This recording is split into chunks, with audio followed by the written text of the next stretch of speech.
제가 공부했던 방법은 어떻게 공부를 했었냐. 일단 처음에 인터넷 강의를 듣습니다. 이 다음 루틴은 뭐가 들어가겠느냐. 이제 기출문제집을 들어갑니다. 그래서 사실 저는 탐구 영역만큼은 기출문제집 하나로만 모든 감이 완성이 된다고 생각을 해요.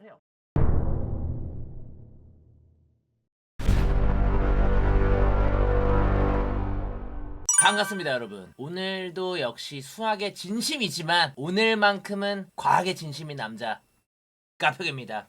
너는 왜 갑자기 뜬금없이 물리 공부를 해서 물리 시험을 보고 왔냐? 아무래도 제가 뭐 과탐 같은 경우는 직접적으로 공부한 지가 굉장히 오래됐고, 여러분들한테 이런 공부 방법을 제시하는 것 자체가 너무 말로만 학생들에게 제시를 해주는 건가? 라는 생각이 들더라고요. 그래서 제가 노베이스 입장에서 공부를 했을 때 과연 얼만큼의 성적을 만들어낼 수 있을까에 대해서 저도 궁금하기도 했고, 그리고 예전에 제가 했던 그 공부 방법이 진짜 노베이스인 과목에도 먹히겠느냐, 이게 굉장히 궁금하더라고요. 그래가지고 제가 직접 한번 해봤습니다. 제 구독자 여러분들은 아시겠지만 제가 수능을 준비할 때는 생명과 지구과학만 공부를 했었기 때문에 정말 물리에는 완전 노베이스 상태라고 말씀을 드리고 싶고요. 물론 여기서 제가 뭐 기계공학과 전공이다 라고 해가지고 너 원래 물리 할 줄 아는 놈 아니냐, 물론 할 줄 압니다. 근데 고등학교 물리랑 대학교 물리랑은 전혀 달라요. 요구 능력치가 다르고, 기계공학과는 역학 파트 쪽만 진행을 하긴 하지만 그래도 아예 결이 다릅니다. 제 전공에서 다뤘던 것과는 결이 달라가지고 사실상 그냥 노베이스랑 동일하다라고 봐주시면 될 것 같고요. 그래서 뭐 제가 제시했던 방법, 처음에 인강에서 개념 강의를 좀 완벽하게 듣자, 그리고 기출문제집을 풀자, 요렇게 두 가지 루틴이 제대로만 돌아간다면 아무래도 시험을 보는 데 있어서 필요한 자질은 충분히 갖출 수가 있다 라고 그렇게 강조를 드렸지만, 제가 라이브에서도 관련된 얘기를 할 때 근데 요새는 좀 다르다, 요새 과탐은 너무 고여가지고 옛날 방식이 먹히지가 않는다, 기출만으로 부족하다, 이런 말씀들이 많더라고요. 그래서 말로는 뭐 누구나 할 수 있지 않냐 라는 걸로 여러분들이 느낄까봐 직접 해본 것도 있고요. 제 이번 공부 방법도 역시 똑같습니다. 여러분, 반가운 또 교재를 보여드릴 수가 있을 것 같아요. 또 우리 물리 하시는 분들, 제 어렸을 적 물리의 1타는 원래 김성재 선생님이셨죠. 그러다가 이제 어느 순간부터 이제 백이범 선생님이 되셨는데, 여러분들도 요 동지가 있지 않을까 싶습니다.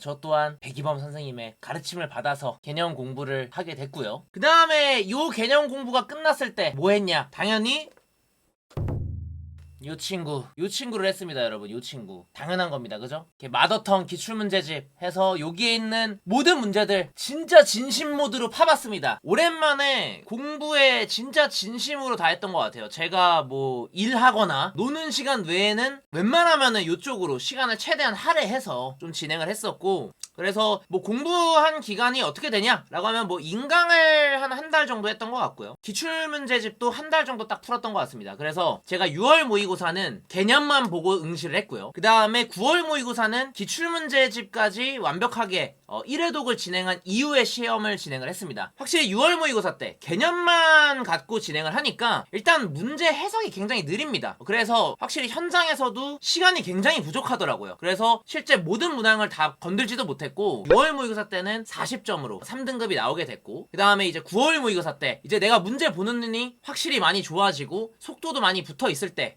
시험을 보게 되니까 9월 모의고사 때 만점을 받아버렸습니다. 물론 이번 9월 모의고사 딱 보는 순간에 이거 기출문제집에 나온 문제들보다 좀 많이 쉽게 나왔는데 라는 생각이 들었는데, 진짜 쉽게 나왔나봐요, 여러분. 만점자가 100분위가 93%까지 됩니다. 그래서 물론 이번 시험이 쉽게 나와서 뭐 맞춘 거 아니냐라는 얘기 할 수도 있겠지만, 여러분들 그게 중요한 게 아니잖아요, 그죠? 그래서 여러분들, 이거를 제가 보여주고 싶었던 거는 어쨌든 공부를 하되 제대로만 한다면은 개념 강의랑 기출문제집만으로도 충분한 효율을 뽑아낼 수가 있다라는 거를 보여주고 싶었습니다. 그래서 사실 저는 이런 것들이 수학에도 좀 많이 접목을 하셨으면 좋겠어요. 근데 수학은 아무래도 더욱더 이 적용 범위가 광범위하다 보니까 개념 강의 이후에 뭐 유형서도 풀고, 유형서가 좀 마스터가 된 다음에 기출문제집을 풀고, 이런 일련의 과정들이 추가로 좀 필요하다고 생각을 합니다. 어쨌든 간 그렇게 진행을 하더라도 하나의 문제집을 풀 때 좀 완벽하게 공부하는 습관들, 이런 것들을 좀 충분히 좀 갖추셔서 공부를 진행하셨으면 좋겠다는 바람에 이런 소소한 프로젝트 한번 진행해봤고요. 여러분들 공부 한 번에 할 때 제대로 해야 효율이 나오는 겁니다. 강의만 들었다고 공부한 겁니까? 강의 들을 때 저 같은 경우에는 제 스스로 납득이 될 때까지 해당 부분 다시 들어봐야 되고요. 그 다음에 저만의 용어로 정의가 될 때까지 그 부분을 계속 쳐다보게 됩니다. 그래서 저는 애초에 그 강의를 들으면서도 필기랑 이런 메모 같은 것들을 계속 수시로 많이 했었어요. 그리고 기출문제집 같은 경우에도 기출문제 해당 문제가 깔끔하게 풀리지 않거나 아니면 해석이 잘 안 되거나 이런 문제들 전부 다 모아놨었습니다. 그래서 그 문제들에 대해서 해설 강의들 전부 다 참고하면서 내가 놓쳤던 부분들, 그리고 해당 단원마다 내가 여기에서 가장 못 보는 것들이 뭐구나에 대한 마인드 정립들을 다 해놨었습니다. 그래서 특히 요새 기출문제집을 다루시는 학생들한테 드릴 꿀팁은 인강 사이트에 문제은행이라고 해가지고 해당 연도 해당 월 시험 검색해서 해설 보시면은 모든 문항 해설이 다 올라와 있습니다. 내가 원하는 선생님의 해설 강의가 없네? 그러면 이제 그 선생님께서 이제 만드신 그런 기출문제 해설 강의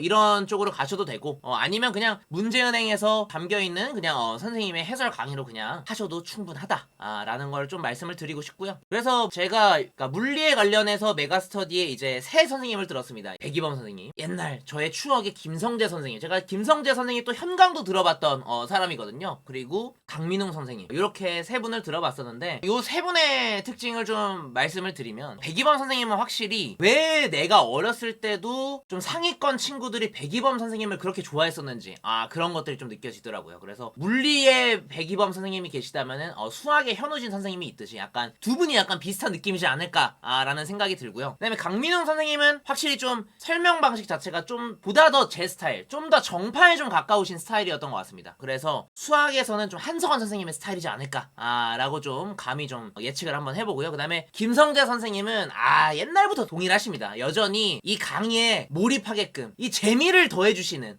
물리라는 과목에 재미를 더한다? 그럼 김성재 선생님을 빼놓을 수가 없습니다. 형광등을 뽑아서 이제 광선검 이런 것도 보여주셨던 선생님이시거든요. 그래가지고 아무래도 그런 스타일은 수학계에 또 정승재 선생님이 계시지 않습니까? 약간 이런 식으로 매칭이 된다. 그래서 뭐 이후에 물리 선생님을 선택을 할 때 이런 내용들 살짝 뭐 참고하셔서 강의 진행하시면 될 것 같고요. 그래서 아무튼 여러분, 공부는 항상 말씀드리지만 제대로 하자. 그래서 제대로만 하면 1등급이고 만점이고 충분히 할 수 있다는 거 제가 보여드렸고, 그렇다는 거는 여러분들도 할 수 있습니다. 일단은 올해 뭐 남은 기간 얼마 남지 않았지만 올해 보는 수험생분들 남은 기간 화이팅 하시고, 그 다음에 이후에 우리 꿈나무들 모든 꿈나무들이 제발 좀 제대로 된 공부 습관들 잡아가지고 방향성 잡고 꼭 목표 이루시길 바라겠습니다. 그래서 저는 계속 여러분들과 가까운 위치에서 최대한의 공감 이런 것들을 이끌어낼 수 있는 그런 사람이 돼보도록 하겠습니다. 그래서 여러분들을 위해서 저도 노력할 거고, 여러분들도 본인을 위해서 열심히 노력하시기를 바라겠습니다.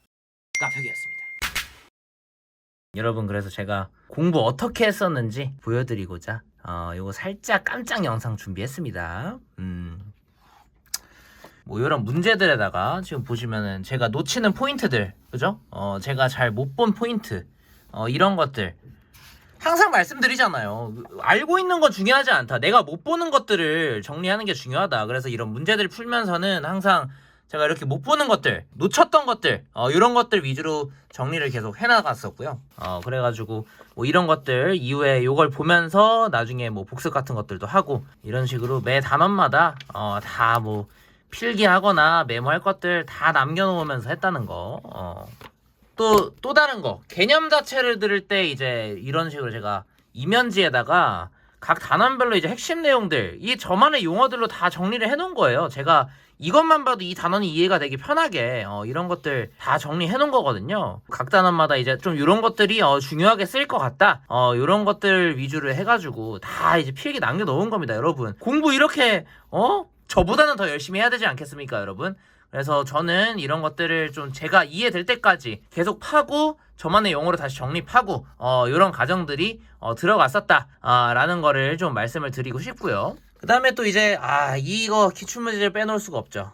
여기에도 이제 제 수많은, 사실 요게 이제 알짜배기인 건데 저한테 있어서는, 그죠? 역학 파트는 좀 정답률이 처음에 풀 땐 좀 처참합니다. 그 부분은 좀 죄송하고요. 그래서 뭐 이 문제들마다 제가 항상 강조드리는 거, 해당 문제들마다 우리가 놓친 포인트들 이런 것들을 좀 잘 적자라고 하면은 요런 거에서 다 이 공통점이 있습니다. 지금 뭐 여기에서 간단하게 예를 보여드리면은, 자, 이런 식으로 요 공식 있죠. 이 공식이 제가 계속 잘 못 씁니다.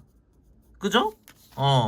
이런 것들을 보면은 내가 이 단원에서 문제 풀 때 이런 것들을 자꾸 쓰려고 의식을 해야겠구나 라는 거를 머릿속으로 계속 떠올려야 됩니다. 지금 보시면 그쵸? 그러면 이런 게 이 단원에서 저의 약점인 거예요. 그래서 이런 식으로 여러분들 본인이 지금 이 문제를 왜 틀리고 있고 자꾸 뭘 놓치고 있는지 이런 것들을 계속 정리해 나가시다 보면은 공통점이 생깁니다. 그래서 그런 거 기반으로 하시면 되고, 여기에서도 제가 놓치는 파트들 그런 것들 다 세부적으로 정리 다 해놨고요. 문제들마다. 그죠? 제가 진짜 수험생활 할 때 공부하듯이 진짜 열심히 한번 해봤어요. 그래서 여러분들한테 그래도 이런 좀 교본 이런 것들은 좀 보여줘야 되지 않을까라는 생각에 대충 공부하지 않고 진짜 꼼꼼하게 진짜 진심 모드로 했고, 물리 과목에 한해서는 시험장에서도 제가 정말 진심을 다했어요. 요쪽 파트가 진짜 어렵더라고요. 이게 옛날 기출 생각하면은 여러분들 진짜 어렵습니다. 그래서 이런 문제들 2, 3회독 해서 마스터가 될 때까지 계속 해보셔야 된다 라는 거를 계속 말씀을 드리고 싶은 거고, 뭐 이 이후에는 좀 개념적인 부분에 대한 뭐 문제들이 많기 때문에 이 이후부터는 그래도 나름 정답률들이 조금 살아 있습니다, 여러분. 그래서 뭐 이렇게 되는 거고요. 정답률들은 해서 제가 이 문제집 다 풀었다는 거 한번 보여드리려고 훅훅훅 넘기고 있는데, 그래서 이렇게 해서 여기 있는 이제 마지막 단원까지, 그렇죠? 여기 있는 이제 마지막 단원까지 무사히 다 마쳤다는 거를 좀 보여드리고자 이렇게 영상을 촬영하게 됐습니다. 그래서 여러분 저보다 더 열심히 하셔야 됩니다. 아시겠죠? 남은 기간 화이팅 해봅시다.